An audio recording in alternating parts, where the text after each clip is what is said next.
திருச்சிற்றம்பலம். தென்னாருடைய சிவனையை போற்றி எந்நாட்டவருக்கும் இறைவா போற்றி. அனைவருக்கும் வணக்கம். நாம் இன்னைக்கு 2025ஆம் ஆண்டு மே மாதம் 14ஆம் தேதி மாறக்கூடிய குரு பெயர்ச்சியினுடைய பலன்களை பற்றி தான் பார்க்க போகிறோம். அதற்கு முன்னாடி நம்மளுடைய சேனலை சப்ஸ்கிரைப் பண்ணிக்கோங்க. மே மாதம் 14ஆம் தேதி குரு பகவான் ரிஷப ராசியிலிருந்து மிதுன ராசிக்கு பயிற்சி ஆகிறார்.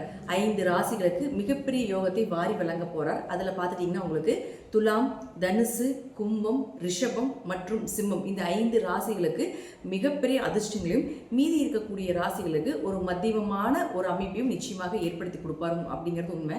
குரு அப்படின்னு சொல்லக்கூடியவர் முழுக்க அவர் ஒரு சுப கிரகம். யாருக்கும் பெரிய அளவுக்கு கெடுதலை செய்வதில்லை. 6ஆம் இடத்துல, 8ஆம் இடத்துல, 12ஆம் இடத்துல மறைந்தாலும் கூட ஒரு பிரச்சனைகளை கொடுத்து பின்பு நன்மைகளை கொடுப்பார் அப்படிங்கிறத உண்மையை தவிர, குருவை பொறுத்த வரைக்கும் குரு பயிற்சி ஆகிறாரு அப்படின்னாலே அதீத நன்மைகளை தான் நமக்கு தரப்போகிறார் அப்படிங்கிறத நம்ம மனசில் நினைச்சுக்கணும். அடுத்தது பாருங்க, மிதுன ராசிக்கு மட்டும் என்ன பண்ணுவாருன்னா, உங்க ராசிக்குள்ள வரும் பொழுது உங்களுடைய கெட்டது எல்லாத்தையுமே விலக்கி, கெட்ட சேர்க்கைகள், கெட்ட நண்பர்கள், கெட்ட தொடர்புகள் எல்லாத்தையுமே விலக்கி உங்களுக்கு நன்மைகளை மட்டுமே பெற்றுக் கொடுப்பார் அப்படிங்கிறது தான் இந்த குரு பயிற்சியினுடைய முழு பலன் ஆகும். அதே போல குரு ஒரு இடத்துக்கு மாறும் பொழுது அந்த வீட்டினுடைய அந்த கிரக நிலைகள், அது மட்டும் இல்லாமல் அந்த துறைகள் எல்லாமே புகழடையும், பெயர் வாங்கும். அதே போல் அதில் இருக்கக்கூடிய திறமைகள் மூலமாக பரிசுகளும் பாராட்டுகளும் கிடைக்கும் அப்படிங்கிறத பார்த்துக்கலாம்.